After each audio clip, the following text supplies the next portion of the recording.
அமைச்சர்கள் அனைவரும் மிக எச்சரிக்கையாக இருக்க வேண்டும்.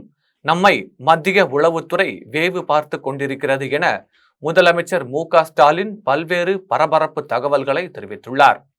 தமிழக முதலமைச்சர் மு.க.ஸ்டாலின் அமெரிக்கா செல்வதை முன்னிட்டு அமைச்சர்களை அழைத்து தனிப்பட்ட முறையில் ஒரு ஆலோசனை கூட்டம் நடத்தினார். அந்த ஆலோசனை கூட்டத்தில் அவர் பேசும் பொழுது, அந்நிய முதலீடுகளை பெறுவதற்காக வருகிற 27ஆம் தேதி அமெரிக்கா செல்கிறேன். 17 நாட்கள் சுற்றுப்பயணம் முடிந்துதான் திரும்பி வருவேன். நான் சென்னை திரும்பும் வரை அமைச்சர்கள் அனைவரும் மிக கவனமாக செயல்பட வேண்டும், அமைதியாக இருக்க வேண்டும்.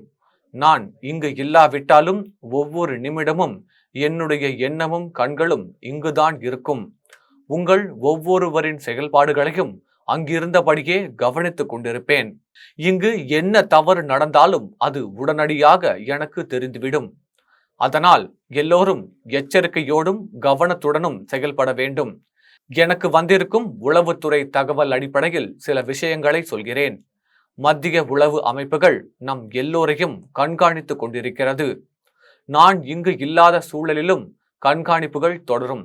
எனவே அமைச்சர்கள் ஏதாவது ஏடாகுடமாக செய்து மத்திய அரசு அதன் வாயிலாக நடவடிக்கை எடுத்தால் அது ஒட்டுமொத்த திமுக ஆட்சிக்கும் கட்சிக்கும் பெரிய சிக்கலை ஏற்படுத்திவிடும்.